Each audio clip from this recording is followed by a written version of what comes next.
So I, being a genius, specially reviewed this on my 64th episode, because the square root of 64 is 8, and the 8th episode of my show was the episode in which I reviewed Dead or Alive 5, the last game in this series.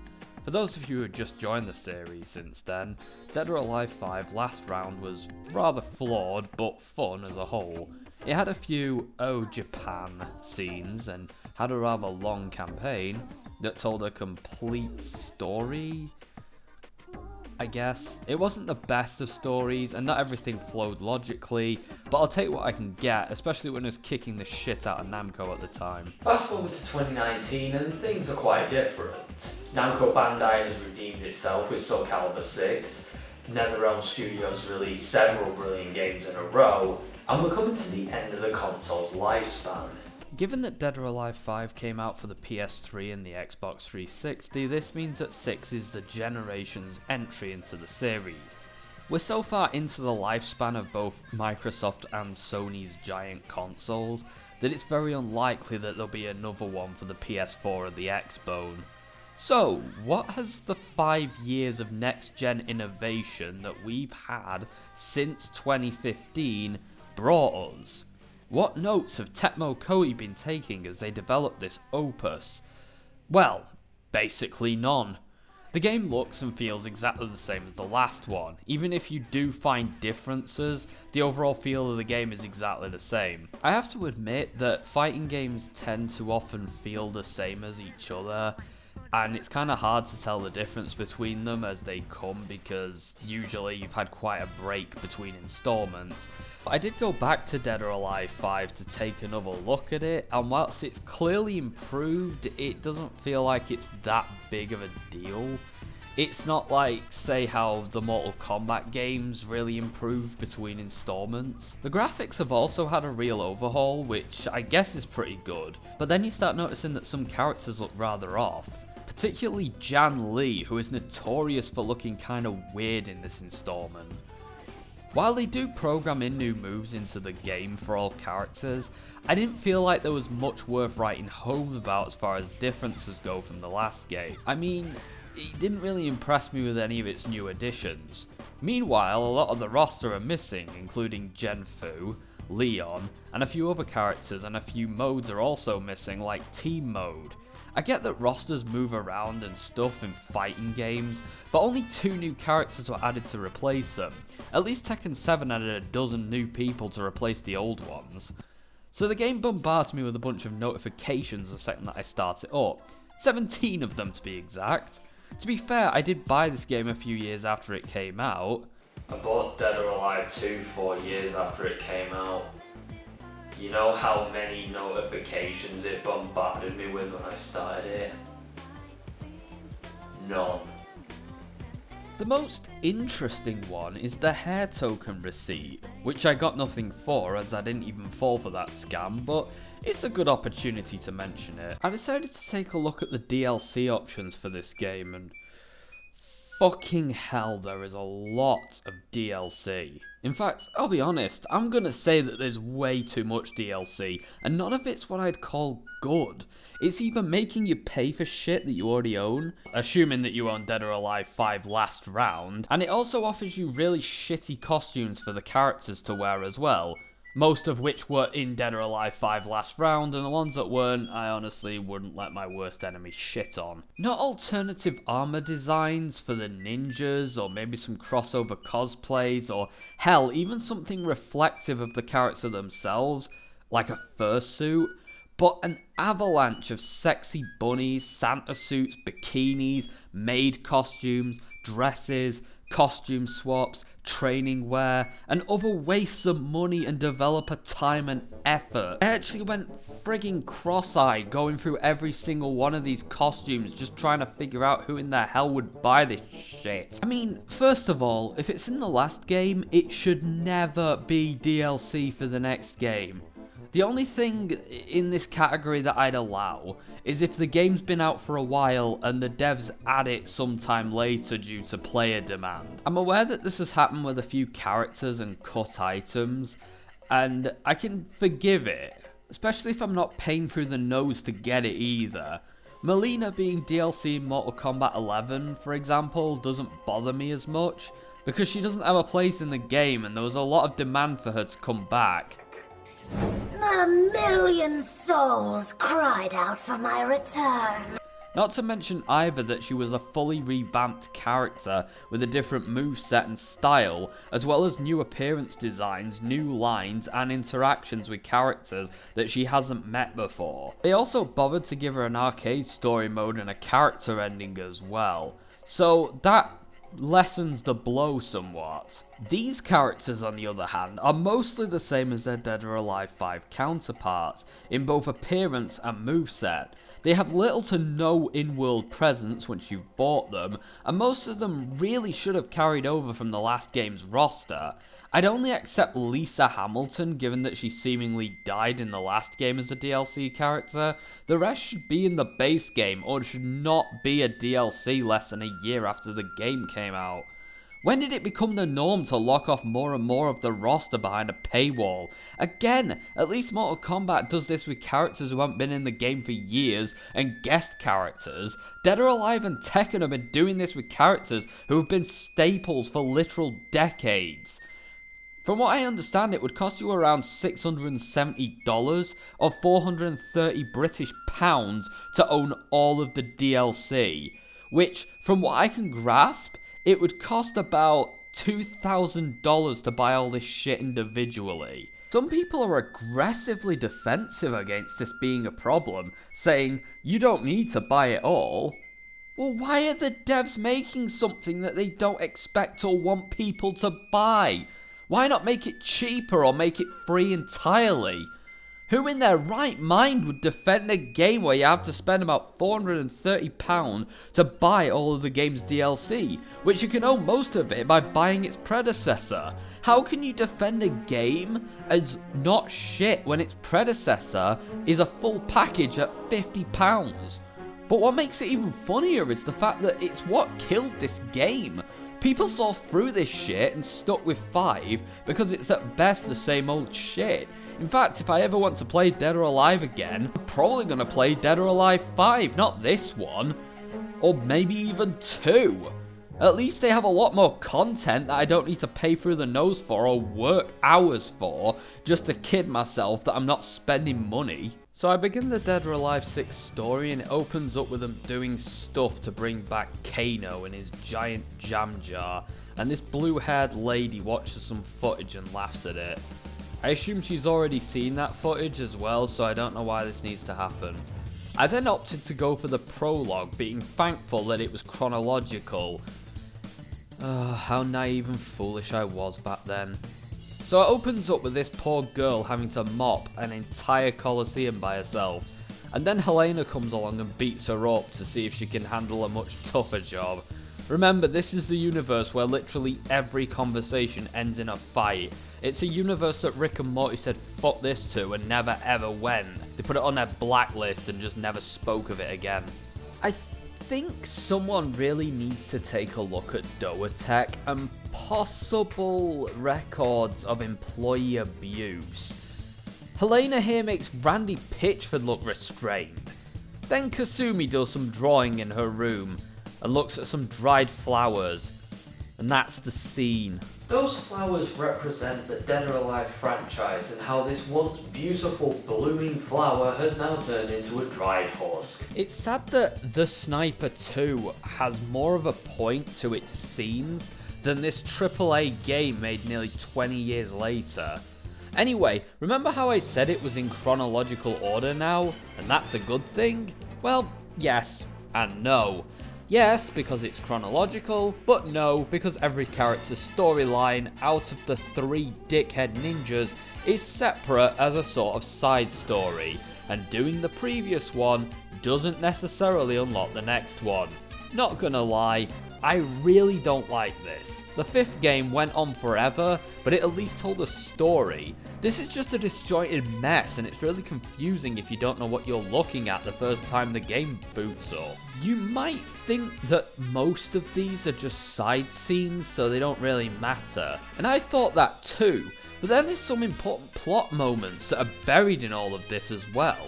like that scene in which Hanaka meets her bodyguard, the reason that Hanaka's bodyguard isn't in the final battle, and a super important ending to Tina's plotline from the last game, where she decided to become governess of some state out of nowhere. Hey Tina, I'm sure you already know this, but you can't become a governor at your age. What? Come on, Zach! You have to tell me these things sooner! There's also a bunch of characters who are locked behind DLC because it's Tecmo Koei, and of course there is. So Hayate attempts to visit Helena, but he's stopped by a feral guard dog. But she eventually stands down, and Hayate finds out that Rig, the big baddie from the last game, is now staying in New York with Bass, where I hope that they're gay firefighters now, or I'm gonna Steam refund this bitch.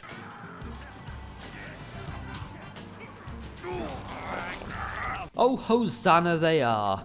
So then Hayate attacks him and demands that he tells him what he knows about Myst.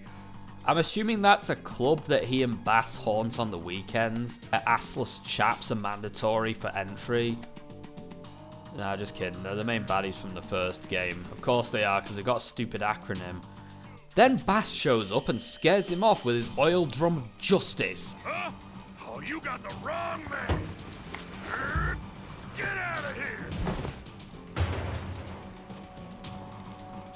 It's at this point that it's subtly suggested that Rig isn't in fact evil, but he's suffering from some sort of Jekyll and Hyde syndrome. In fact, it's so subtle, they neglected to mention it at all and act like it should have been obvious all along, even though it was quite clearly a plot point that was only added in this game, and clearly wasn't on anyone's mind when writing Dead or Alive 5. So Kasumi gets a letter from her mum. I've no idea if her mum's alive or if this is a Silent Hill 2 moment, but it gets interrupted by Phase 4's random cameo in this story. But don't worry, Hayabusa appears to kill them all and give Kasumi some pointless information and tells her to keep her guard up, because she was really thinking about putting her feet up and having a martini.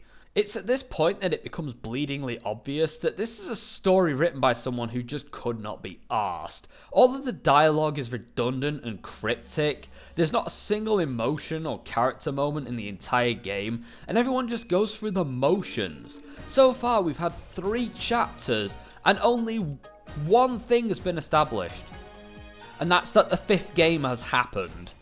I know some assholes will say, oh, but it's a fighting game.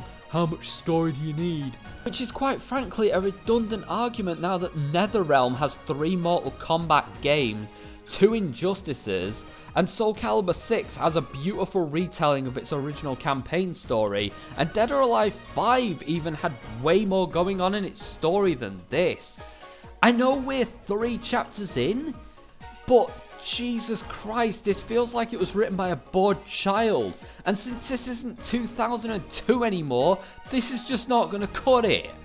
Anyway, the Honoka Armadillo takes her bodyguard to the tournament, where she witnesses some father-daughter bonding time in the ring. So Hanaka and her bouncing boobs jump into the ring and get the shit kicked out of them by every single combatant in there. Which is exactly the way that fighting contests work in real life. You know, where a random audience member who could be a dangerous psychopath gets pulled into the ring and beaten up by the athletes, or could beat the athletes into a goddamn coma, or potentially draw a knife and shank somebody.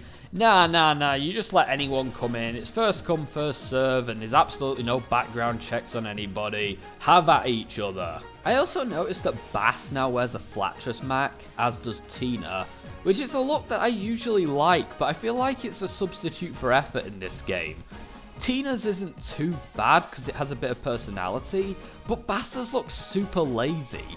He used to have some real variations to his outfits and shit. Did you say Tina? I won't give my Tina to anybody! But now it just looks like this and it sucks. They could have at least made it look more like a cowboy duster or a biker gown. You know, inspire it by the aesthetic that he has in the other games. Anyway, the next scene happens and Hanako decides to play with the deadly ninja assassin in the garden and proceeds to get the shit kicked out of her again. I swear, that's all that Hyundai has done in this game. So then the tournament begins. How much time's passed since the last one? Like a year? Or do they just have one every other month? I swear this tourney rivals the King of Iron Fist for having so many in such a short amount of time. Or at least unspecified time, to the point where no one knows what the gap is between them. Ayane then disappears and reappears in Blossom, because that's her whole character. I like to at least know, is the Blossom an after effect? Or is it required for the teleportation? Like, does she do it to add some flair to her teleportation? Or is it like part of her power source to actually make it possible for her to teleport? Like, do you need floral arrangements for transspatial abilities in this universe? Anyway, fuck that. Rig is just randomly shouting off a balcony at the Soul Calibur arena, while Scott Shelby watches in the background, not looking very amused.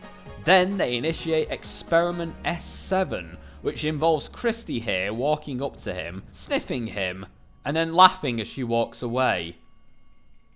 I'm not a scientist, so I don't understand. This causes him to have some weird freak out as he tries to process who the fuck thought this was a good idea for a scene. That is when his hide mode activates.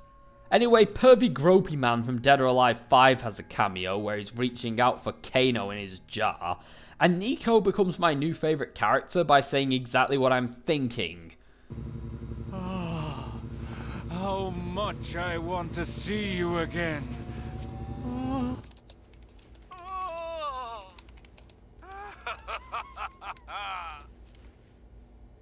Oh, gross.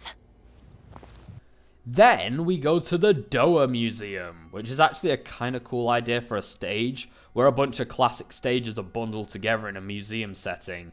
I actually kind of like that. Anyway, Prototype Kano attacks them and gets the shit kicked out of him, something that Rig finds hilarious.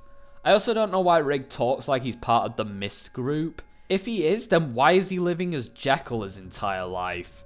It's almost like this isn't very well thought out or something. So then Hurricanrana and Marie Rose talk about how they're going to fight in the finals, or something. But then Ayane attacked with her pinwheel kunai. Okay, sure. Anyway, the Hanaka Armadillo is kidnapped by Christy and flown away on a helicopter. Oh dear, if only one of them could fucking teleport onto the helicopter and crash it. Unless she can't. Does she have some weird clause with her teleportation powers? Like she can't use them when they'd actually be useful? So then hand sanitizer's would-be kidnapper and her incompetent bodyguard devise a plan to get her back from the Super Kano resurrection machine. She apparently shares Raidu's blood and is instrumental in his resurrection. If anyone's confused as fuck, don't worry. The story does a piss poor job explaining that Kano is the baddie from the first game, and they're trying to bring him back for something. I like how Ayane implies that it's Marie's fault that she got attacked by her and forced her to do her job, so that the subject of said job got kidnapped. That makes all kinds of sense. Did the purple hair dye and red eye drops go straight to your brain, Ayane, or were you always this thick? But anyway, Ayane asks if Marie Rose is able to trace it. I mean, there's no harm in asking, but does she look like she can trace a phone call to its source? Oh fuck it, it's Dead or Alive. She could probably do it through the power of pigtails or something. I do wonder why these two are working together, given that Ayane just tried to kidnap Hanaka, and Marie Rose fucked her job up because of that. Like, it's like a farmer working with a hungry fox to get chickens back from rustlers, which were kidnapped because the fox distracted the farmer. It's not going to be a fruitful partnership, surely. So then Ayane and Marie Rose go to the secret lab that looks alarmingly like the lab from the last game, and they get ambushed by the girl scientist with the boy's name, who looks like a character from Persona or something. We then get the shocking twist that Hanaka is actually the sister of Ayane. I really see the resemblance. Anyway, she falls down and her butterflies get loose and fly away. I hate it when that happens. I guess she's either clumsy or she's doing a Lavenza. I don't know. I don't understand how her powers work. So then Hayate meets Rig and turns into a disco ball again. And then they have a fight in that collapsed tunnel level from Tekken 6. Except the fireman's not there, so what's the point? I have to admit, the combat in this game feels a little less fortune-based than Dead or Alive 5 did. Maybe it's just me, but I feel a bit more in control, like I would be in Tekken or Soul Calibur or Mortal Kombat. I wouldn't say it's as good as those games, but there's been some good overhauls, and the characters have new moves regardless of who they are. Anyway, the ninja's plot sense tingles, and they realise that they need to go and fight instead of running around annoying the piss out of people by saying cryptic bullshit. Robo Kano attacks, and Hayabusa stays behind and allows Kasumi to just stand in the background and watch. Anyway, then Anne-Marie arrives to find out she's useless and she's too late. Good job Bayman is useful and competent. Anyway, Marie-Rose doesn't want to leave her best friend behind, so Bayman does the gentlemanly thing and punches her so hard in the stomach that she passes out, and then he carries her off and dumps her somewhere. Probably in a trash compactor, I don't know. So both Kasumi and Hayate realise that they both receive butterfly grams from Ayane and opt to break into the lab, but it's too late as Kano's come back. Well, most of him has. His Australian accent didn't quite survive the resurrection process, so really what's the point? Then a bunch of Kasumi clones show up and Hayate cuts them down. I don't really get what the point of them is if they're so easily killed. I mean, why not clone Hayate? They've had him on hand for years, and he seems far more competent as a ninja. Not to mention either, what's the point in this expensive process to clone one warrior? If they're so useless, you might as well just hire random goons off of the street. Right, anyway, I'm not going to question this shit anymore. One of the papier-mâché Kasumi clones runs off into the mist and escapes, so Hayate runs after it. Anyway, they're left with one last important question. Take care of this. And now there is one less distraction. Who are you? Kasumi then finds Ayane and takes this opportune moment to cup a feel. This pisses Ayane off and they have a little fight in the lab that's totally different from the lab in the previous game, guys, for real. I have to ask, who keeps funding Myst? It's the same bafflement that comes with the Star Wars movies. Who funds the Empire in those movies? It's like, yeah, the first Death Star failed and the second one failed, but if you give us another state-of-the-art white facility, we'll do better this time. Either these guys are brilliant at pitch meetings, or the investors are fucking inbred, I don't know. Hell, for all I know, they're probably the same people as EA's investors, that would explain so much. Also, when Kano comes back, the whole facility starts collapsing. Again, someone funded this project to bring back one crazed psychopath from beyond the grave, knowing that the facility that brought him back would crumble the minute that he did. Like, what the shit? They reunite with Jalapeno, and I can't really decide who baffles me more with how much they care. Is it her bodyguard who has said 10 or so words to them in their entire life? Or Ayane, who didn't care anything for her until 10 minutes ago, when she found out that they're biologically related loosely? I mean, I know people who found out that they have secret brothers and or sisters as adults, and trust me, the bond doesn't happen this quick. I know we all want it to, but it just doesn't.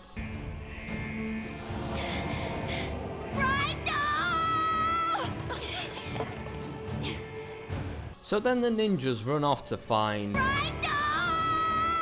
And the last chapter, the disaster begins. The disaster should have been the subtitle for this whole fucking game, to be honest. At this point, it's revealed that Razadu is actually a fusion of Heihachi and Kano. It's like someone was really trying to get on my good side. Well, they didn't. Then Helena Douglas... Wait, that's her second name? Alright. Anyway, she catches up to Nico and has a little chat with her about stealing company assets to make clones again. I mean, at this point, it's the lack of originality that hurts the most. Some other twat did this last year.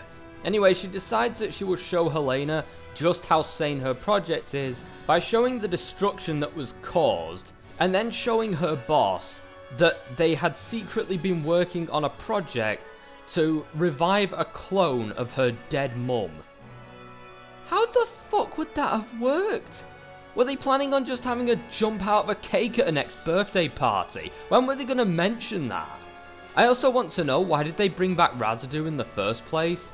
They couldn't control him, and have seemingly no loyalty to him. So what were they doing? I know it's Dead or Alive, but that's not good enough of a reason for me. Like, at least give a reason for a character's resurrection, for fuck's sake. Like, in Mortal Kombat, for example, a number of characters are resurrected, especially in Mortal Kombat 11. But the main reason for that is that the antagonist wants to use them as enforcers to help her achieve her end goal. It would make sense for a god of time to use warriors throughout history to protect her and her interests. And in the Aftermath expansion, they work on resurrecting another character because they need that character to defeat a goddess and need someone of matching power in order to do it. I'm not saying the idea in itself is bad. They've shown a fair bit of restraint by not having Razalon come back so soon. Not officially anyway, he was a DLC in the last game, and I'm pretty sure that he's mostly a recycled asset in this one, but the lack of a reason just makes it silly. It's like me bringing back Hitler because, well, why not? Suddenly Hitler. Same really goes for Helena's mother, to be honest. If I was to write this story myself, I probably would have made it so that there was a resurrection project to bring back Helena's mother, authorized by Helena, and Nico hijacked it to bring back Raiden as a side project. Admittedly, you'd have to come up with reasons why nobody noticed whatever was needed to bring back Wabu, but a secret lab in a secret lab wouldn't be too far-fetched in a series as batshit as this one. And as flawed as it might be, there'd at least be some sort of reason for this insanity happening. Anyway, we end on The Law! The ultimate battle between Mucus Tension Clan and Victor Donovan's, I still don't know who the fuck that is, but whatever, masterpiece. You then get to choose who you play as, which is kinda cool, but I would have preferred this to have been a rough fight, and you need all 3 characters to defeat him, or maybe just have 3 lives, each one a different character. That'd be cool and kind of refreshingly new. Anyway, Ramen has the ability to make things go black, which is a bit of a piss take. This fight is actually quite hard. It's hard to have any real impact on the boss, which is why I would have liked to have been able to utilize all 3 of these ninjas instead of just one. Not only would it make more sense plot-wise, as the rest of the Mokujin Tensei clan are just watching their senpai get the ever-loving fuck kicked out of them at this point, but it would also make sense because as a game you'd want the final fight to be really dynamic and cool and interesting. But no, it's just a regular fight and you get to pick your character beforehand. Needless to say, I lost quite a few times, but at least I got to zoom in on Zombie Kano's belly button. So I guess that's a minor comfort. I have to do the unthinkable and learn how the super moves work, which are okay by the way. I've seen better. It's not as good as Tekken, Soul Calibur, Injustice or Mortal Kombat, but I guess it works. Anyway, this sends Kaihachi to hell and they have a moment in the woods where they get nostalgic about something. This leaves the game's ending on a beautiful note of... what? A lot of these side stories are really lacking in substance, or anything of interest to talk about, so I'm only going to be talking about the highlights for this part.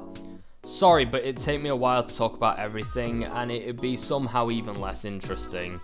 A lot of the more story-focused scenes feel like they end before they actually start, and the dialogue is really stilted and weird. I get that it's a translation of a Japanese story, but even in its native language, this shit probably has little to no substance. The scenes are just way too damn short to have any real character moments or plot points to them.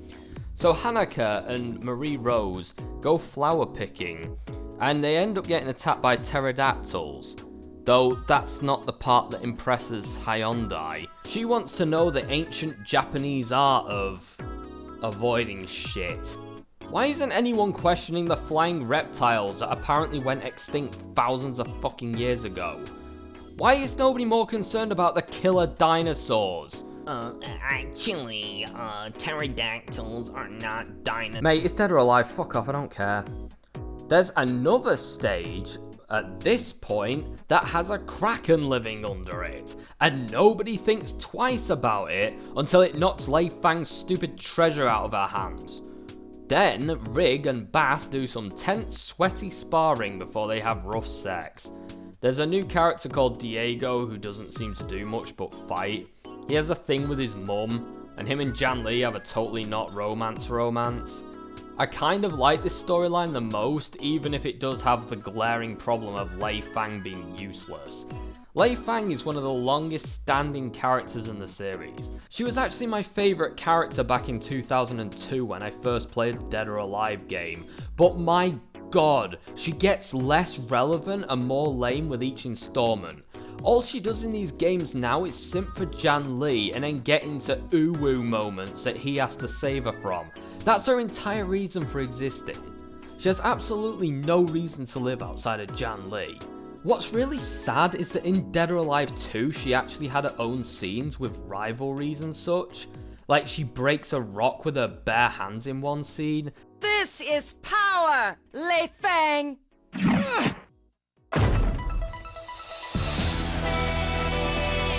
don't know anything about power.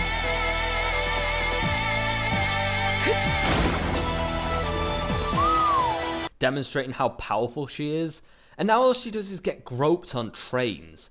Her voice has gone to that of a little girl as well, whereas before she sounded very calm and collected, like an actual martial arts instructor. How the fuck is it the case that she was a better female character in an era where every woman had to wear a crop top than she is now? Brad and Elliot have another adventure, but it's nowhere near as good as the one in 5. And the bits that are like 5, it's just too similar for me to really care. The side antagonist is Naya Tengu, who I honestly don't like as a character. The original Tengu looked like Tengu, but Naya Tengu is just another pretty lady with Tengu's moveset. I do love how innovation in a series is making everyone look more or less the same. Another thing that bugs me is that most of the roles from the last games are now gone. In fact, nobody has a role at all. Bass just chills in an alleyway now, Zack just simps around Tina again like he did in the older games, and Helena's isolated herself to the point where she just turns up, says cryptic bullshit and fucks off. I just felt that 5 did bring these characters together a lot more, whereas 6 just doesn't seem to want to do it at all. They also aren't establishing new relationships with these characters, so there's no point to any of it. Oh, and Chocobo still doesn't matter to the plot. If anyone remembers that character from 5, I'll give you a sticker, because I almost forgot her myself. Just like Halloumi won't matter in the next game. She has a side plot as well as being a main character.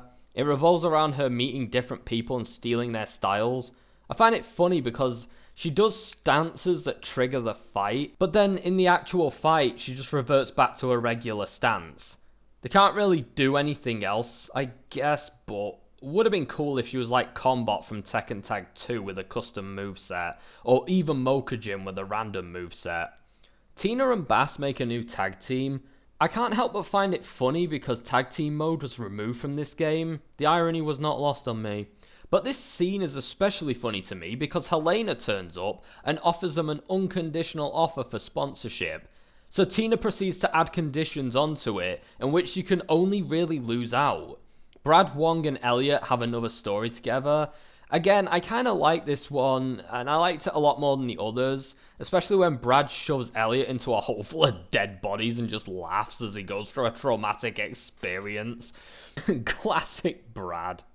Where are you? Hey! I'm over here! Here! Oh!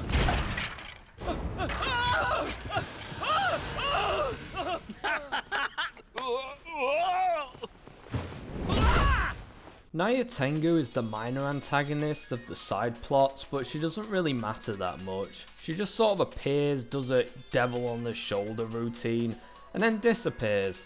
She gives the illusion that she might amount to something, but it quickly becomes clear that she doesn't. A bit like me, really. I also would like to point out at this point that most of my footage is me sifting through these damn chapters trying to figure out what part of the game I'm at, because the timeline makes no fucking sense in this game. I felt the last game was a clusterfuck, but it was at least in linear order to play, or at least the order they wanted you to play it in. This is just... what is it? I like one scene where Zack goes to Kintaro, as she's on the verge of a mental breakdown, and then Zack attempts to tend her mental health needs by fighting her, just out of nowhere. And the weirdest part is that it fucking works. One thing you'll also probably notice from last time is that the tits aren't on Kara AI mode. That's because they've toned that sort of thing down since the last game. Not because Tecmo Koei found some class in that time, but because they wanted to be taken seriously in the esports world. The dev's mindset hadn't really changed though, as footage of Bass fighting Naya Tengu and giving her a blowjob surfaced, right after two Japanese ladies started bouncing their breasts and spanking each other. This was cut off rather quickly, followed by an apology from the spokesman of EVO named Joey Cuella, who did a massive speech about core values, which has become a laughable meme in hindsight, as the guy was exposed as a paedophile 1 year after the game came out. This was pointed out to be rather hypocritical, as Mortal Kombat's stream went uncensored, even though it depicted some truly graphic violence, some of which was done on women, but two women playfully playing with each other's chesticles apparently will not fly. I do find it a bit laughable that in demos of adult fighting games of a sexual nature, this was called off and cancelled. I don't know, it seems rather daft to get in such an uproar about it, when it was just some people having fun quite willingly, like it was all improv and it was just those two playing with each other. It's not like anyone thinks anything else when it comes to Dead or Alive anyway, that ship's long since sailed. Honestly, if they wanted to be taken seriously and appear to look like they give a shit about women or any of that, maybe they should have, I don't know, taken a look at the roles that women play in their games. Because Kasumi's the weakest ninja, and Helena barely does anything. The bodyguard assigned to the little girl, she gets beaten up by the man bodyguard and is forced to sit the fight out. All the women get captured or just stand at the sidelines and just let the men take care of everything in this story. And quite frankly, it makes me wonder why the cover art character is so fundamentally useless and weak. So yeah, Dead or Alive, instead of trying to keep up appearances at stupid events that nobody gives a shit about, maybe actually, I don't know, change?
hell did you go?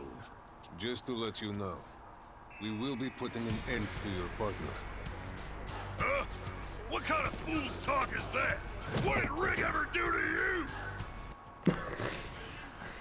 No, I was talking about Tina.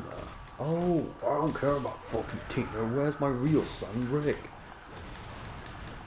What kind of fucking assassin just walks right up to the target's best mate and is like, we're going to kill your best friend? Like, why?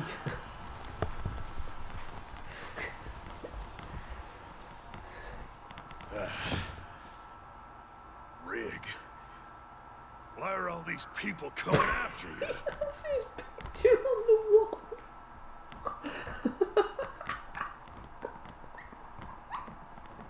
Welche Markierung ich habe abbrüchen.